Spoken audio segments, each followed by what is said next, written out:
Hi dears, അസ്സലാമു അലൈക്കും. NMMS എക്സാമിന് ചോദിക്കാൻ സാധ്യതയുള്ള ക്വസ്റ്റ്യൻസ് ഉൾപ്പെടുത്തിയിട്ടുള്ള ഓഡിയോ ക്ലാസിൻ്റെ 4ാമത്തെ ക്ലാസ്സിലേക്ക് ഏവർക്കും സ്വാഗതം. അപ്പോൾ ഇന്ന് നമ്മൾ പഠിക്കാൻ പോകുന്നത് നവോത്ഥാന നായകന്മാരെ കുറിച്ചാണ്. മുമ്പ് ശ്രീനാരായണ ഗുരുവിനെ കുറിച്ചുള്ള ഒരു വീഡിയോ നമ്മൾ ചെയ്തിരുന്നു. ഇന്നത്തെ ക്ലാസ്സിൽ ശ്രീനാരായണ ഗുരുവിനോടൊപ്പം മറ്റു പ്രധാനപ്പെട്ട നവോത്ഥാന നായകന്മാരെ കൂടി ഉൾപ്പെടുത്തിയിട്ടുള്ള ക്ലാസ്സാണ് നമ്മൾ ഉദ്ദേശിക്കുന്നത്. അപ്പോൾ നമുക്ക് ആദ്യത്തെ ക്വസ്റ്റ്യൻ നോക്കാം. ജാതീയ വ്യവസ്ഥയുമായി ബന്ധപ്പെട്ട സാമൂഹിക തിന്മകളും അവസര നിഷേധങ്ങളും ചൂഷണങ്ങളും കേരളത്തിൽ നിലനിന്നിരുന്നതിനാൽ കേരളത്തെ ഭ്രാന്താലയമെന്ന് വിളിച്ച നവോത്ഥാന നായകൻ ആയിരുന്നു വിവേകാനന്ദൻ. വിവേകാനന്ദനായിരുന്നു ജാതി വ്യവസ്ഥയുമായി ബന്ധപ്പെട്ട സാമൂഹിക തിന്മകളും അവസര നിഷേധങ്ങളും ചൂഷണങ്ങളും കേരളത്തിൽ നിലനിന്നിരുന്നതിനാൽ കേരളത്തെ ഭ്രാന്താലയം എന്ന് വിളിച്ച നവോത്ഥാന നായകൻ. അതുപോലെ സവർണ ജാതിക്കാർ ഉപയോഗിച്ചിരുന്ന കിണറുകളിൽ നിന്ന് വെള്ളം കോരാൻ താഴ്ന്ന ജാതിക്കാർ എന്ന് കരുതപ്പെട്ടവർക്ക് അവകാശം ഇല്ലാതിരുന്ന ഒരു കാലഘട്ടത്തിൽ എല്ലാ ജാതിയിൽപ്പെട്ടവർക്കും വെള്ളം കോരാൻ കിണറുകൾ കുഴിച്ച് അയിത്തം എന്ന ദുരാചാരത്തെ വെല്ലുവിളിച്ച സാമൂഹ്യ പരിഷ്കർത്താവായിരുന്നു വൈകുണ്ഠ സ്വാമികൾ. ഒന്നുകൂടെ പറയാം. വൈകുണ്ഠ സ്വാമികൾ സവർണ ജാതിക്കാർ ഉപയോഗിച്ചിരുന്ന കിണറുകളിൽ നിന്ന് വെള്ളം കോരാൻ താഴ്ന്ന ജാതിക്കാർ എന്ന് കരുതപ്പെട്ടവർക്ക് അവകാശം ഇല്ലാതിരുന്ന ഒരു കാലഘട്ടത്തിൽ എല്ലാ ജാതിയിൽപ്പെട്ടവർക്കും വെള്ളം കോരാൻ കിണറുകൾ കുഴിച്ച് അയിത്തം എന്ന ദുരാചാരത്തെ വെല്ലുവിളിച്ച സാമൂഹ്യ പരിഷ്കർത്താവായിരുന്നു. അതുപോലെ തിരുവിതാംകൂറിലെ അവർണ വിഭാഗത്തിൽപ്പെട്ട ചാന്നാർ സ്ത്രീകൾക്ക് മുട്ടിന് താഴെ എത്തും വിധം മുണ്ടെടുക്കുവാനും മേൽമുണ്ട് ധരിക്കുവാനുമുള്ള അവകാശത്തിനു വേണ്ടി നടന്ന ചാന്നാർ ലഹളക്ക് വൈകുണ്ഠ സ്വാമികളുടെ പ്രവർത്തനങ്ങൾ പ്രചോദനമായിരുന്നു. തിരുവിതാംകൂറിലെ അവർണ വിഭാഗത്തിൽപ്പെട്ട ചാന്നാർ സ്ത്രീകൾക്ക് മുട്ടിന് താഴെ എത്തും വിധം മുണ്ടെടുക്കുവാനും മേൽമുണ്ട് ധരിക്കുവാനുമുള്ള അവകാശത്തിനു വേണ്ടി നടന്ന ചാന്നാർ ലഹളക്ക് വൈകുണ്ഠ സ്വാമികളുടെ പ്രവർത്തനങ്ങൾ പ്രചോദനമായിരുന്നു. സമപന്തി ഭോജനം സംഘടിപ്പിച്ച സാമൂഹ്യ പരിഷ്കർത്താവ് ആരായിരുന്നു എന്നതിന്റെ ആൻസർ വൈകുണ്ഠ സ്വാമികൾ. വൈകുണ്ഠ സ്വാമികളായിരുന്നു സമപന്തി ഭോജനം സംഘടിപ്പിച്ച സാമൂഹ്യ പരിഷ്കർത്താവ്. സാമൂഹിക പരിഷ്കരണ പ്രവർത്തനത്തിനു വേണ്ടി സമത്വ സമാജം എന്ന സംഘടന സ്ഥാപിച്ചതും വൈകുണ്ഠ സ്വാമികളായിരുന്നു. സാമൂഹിക പരിഷ്കരണ പ്രവർത്തനത്തിനു വേണ്ടി സമത്വ സമാജം എന്ന സംഘടന സ്ഥാപിച്ചത് വൈകുണ്ഠ സ്വാമികൾ. ബ്രിട്ടീഷ് ഭരണത്തെ വെണ്ണീച ഭരണം എന്ന് വിശേഷിപ്പിച്ചതും വൈകുണ്ഠ സ്വാമികളാണ്. ബ്രിട്ടീഷ് ഭരണത്തെ വെണ്ണീച ഭരണം എന്ന് വിശേഷിപ്പിച്ചത് വൈകുണ്ഠ സ്വാമികളാണ്.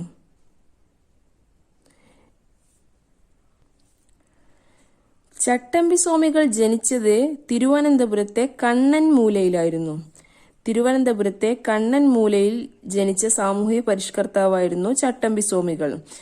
അദ്ദേഹത്തിന്റെ യഥാർത്ഥ പേര് അയ്യപ്പൻ എന്നായിരുന്നു. സമാധിസ്ഥലം കൊല്ലത്തെ പന്മനയിലാണ്. കൊല്ലത്തെ പന്മനയിലാണ് ചട്ടമ്പി സ്വാമികളുടെ സമാധിസ്ഥലം. ചട്ടമ്പി സ്വാമികളുടെ പ്രധാന കൃതികളായിരുന്നു വേദാധികാര നിരൂപണം, പ്രാചീന മലയാളം. അപ്പോൾ ഇങ്ങനെ ഒരു ക്വസ്റ്റ്യൻ വരാം. വേദാധികാര നിരൂപണം, പ്രാചീന മലയാളം എന്നീ കൃതികൾ ഏത് സാമൂഹ്യ പരിഷ്കർത്താവിൻ്റെതായിരുന്നു? ആൻസർ ചട്ടമ്പി സ്വാമികൾ. അധസ്ഥിതരോടൊപ്പം മിശ്രഭോജനം നടത്തിയ സാമൂഹ്യ പരിഷ്കർത്താവ് ആരായിരുന്നു എന്നതിന്റെ ആൻസർ ചട്ടമ്പി സ്വാമികൾ. ചട്ടമ്പി സ്വാമികളായിരുന്നു അധസ്ഥിതരോടൊപ്പം മിശ്രഭോജനം നടത്തിയ സാമൂഹ്യ പരിഷ്കർത്താവ്. വിദ്യയും വിത്തവും ഉണ്ടെങ്കിലേ മനുഷ്യ പുരോഗതി സാധ്യമാകൂ എന്ന് പറഞ്ഞത് ചട്ടമ്പി സ്വാമികളാണ്. ചട്ടമ്പി സ്വാമികളാണ് വിദ്യയും വിത്തവും ഉണ്ടെങ്കിലേ മനുഷ്യ പുരോഗതി സാധ്യമാകൂ എന്ന് പറഞ്ഞത്. അതുപോലെ വേല ചെയ്താൽ കൂലി കിട്ടണം എന്ന് പറഞ്ഞത് വൈകുണ്ഠ സ്വാമികളാണ്. വൈകുണ്ഠസ്വാമികൾ പറഞ്ഞ വാക്കുകളാണ്. വേല ചെയ്താൽ കൂലി കിട്ടണം. തിരുവനന്തപുരത്തെ ചെമ്പഴന്തിയിലാണ് ശ്രീനാരായണ ഗുരു ജനിച്ചത്.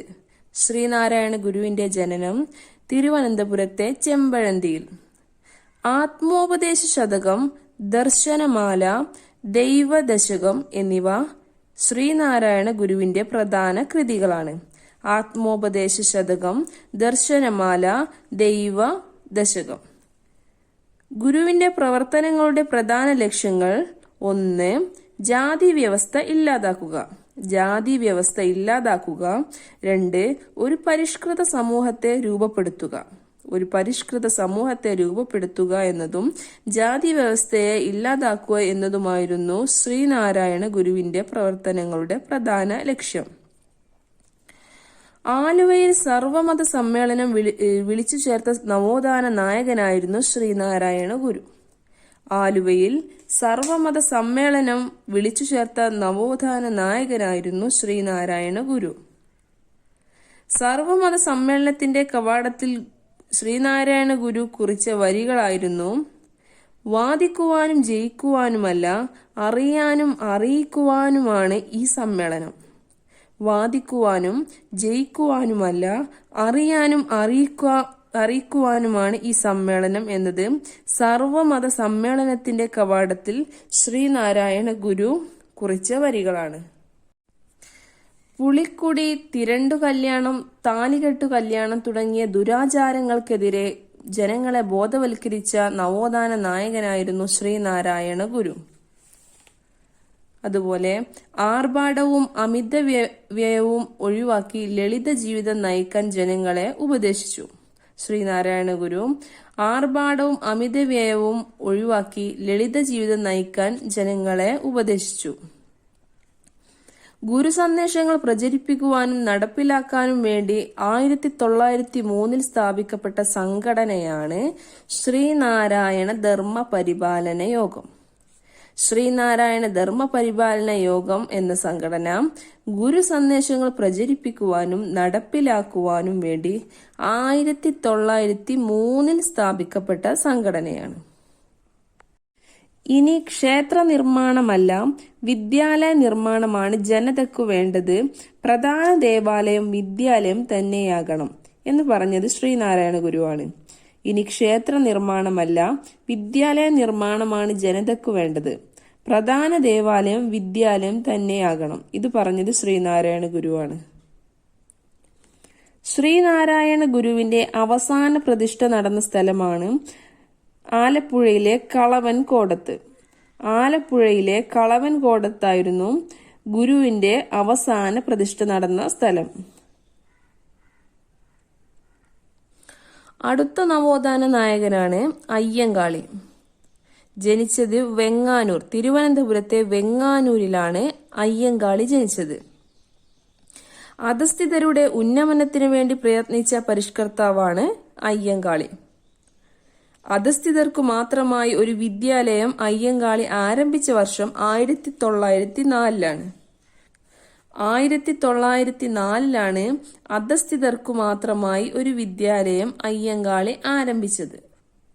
സാമൂഹ്യ പരിഷ്കരണ പ്രവർത്തനങ്ങൾക്കു വേണ്ടി അയ്യങ്കാളി സ്ഥാപിച്ച സംഘടനയാണ് സാധുജന പരിപാലന സംഘം. സാധുജന പരിപാലന സംഘം എന്ന സംഘടന സ്ഥാപിച്ച സാമൂഹ്യ പരിഷ്കർത്താവാണ് അയ്യങ്കാളി. സാമൂഹ്യ പരിഷ്കരണ പ്രവർത്തനങ്ങൾക്കു വേണ്ടി അയ്യങ്കാളി സ്ഥാപിച്ച സംഘടനയാണ് സാധുജന പരിപാലന സംഘം. അവർണ ജാതിക്കാർക്ക് പൊതുനിരത്തുകളിലൂടെയുള്ള സഞ്ചാര സ്വാതന്ത്ര്യം, അധസ്ഥിത വിഭാഗത്തിൽപ്പെട്ട കുട്ടികൾക്ക് സ്കൂൾ പ്രവേശനം, തൊഴിലെടുക്കുന്നവർക്ക് കൂലി വർധന, ഇതൊക്കെയായിരുന്നു സാധുജന പരിപാലന സംഘത്തിന്റെ ലക്ഷ്യങ്ങൾ.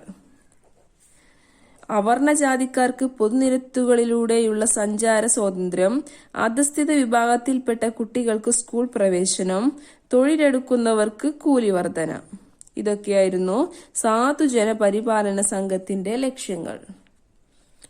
ഞങ്ങളുടെ കുട്ടികൾക്ക് പഠിക്കാൻ സൗകര്യം നൽകിയില്ലെങ്കിൽ കാണായ പാടങ്ങളിലെല്ലാം മുട്ടിപ്പുല്ല് കുരുപ്പിക്കും എന്ന് പറഞ്ഞത് അയ്യങ്കാളിയാണ്.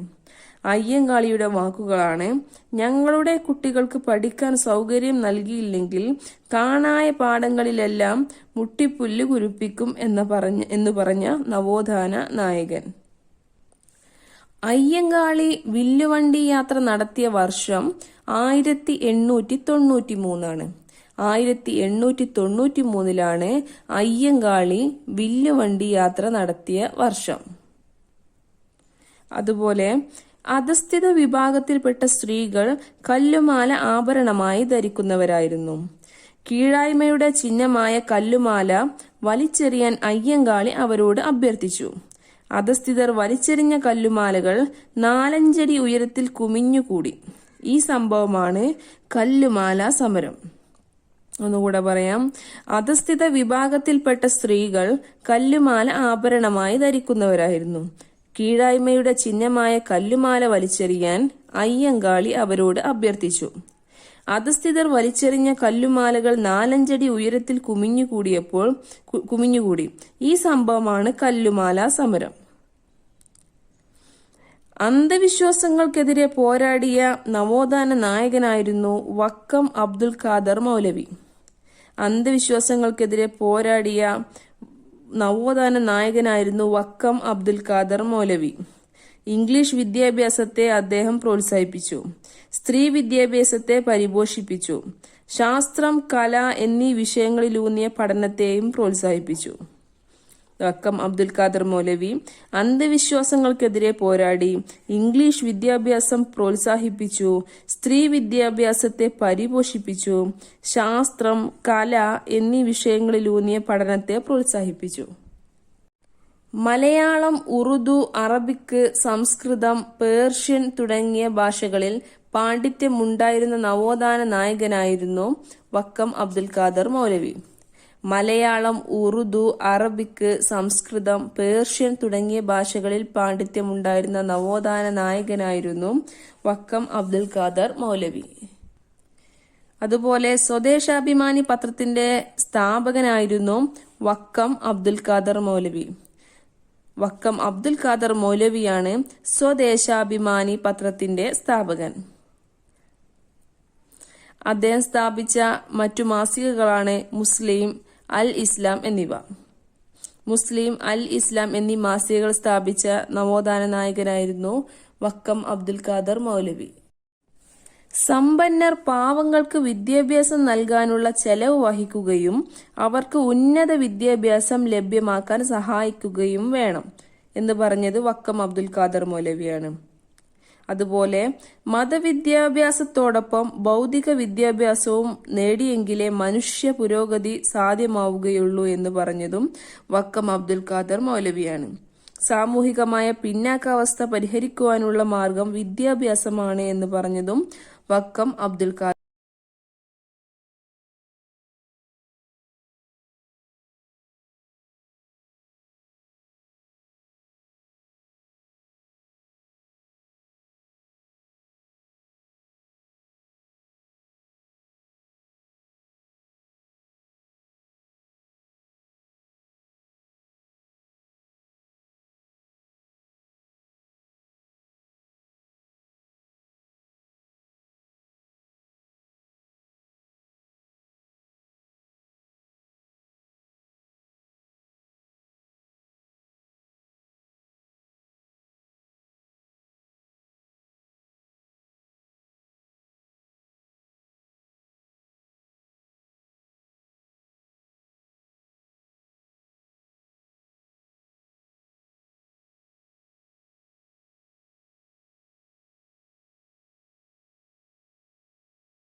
അന്ധവിശ്വാസങ്ങൾ, അർത്ഥശൂന്യമായ ചടങ്ങുകൾ എന്നിവയ്ക്കെതിരെ ജനങ്ങളെ ബോധവൽക്കരിക്കാൻ വാഗ്ഭടാനന്ദൻ സ്ഥാപിച്ച സംഘടനയുടെ പേരാണ് ആത്മവിദ്യാ സംഘം.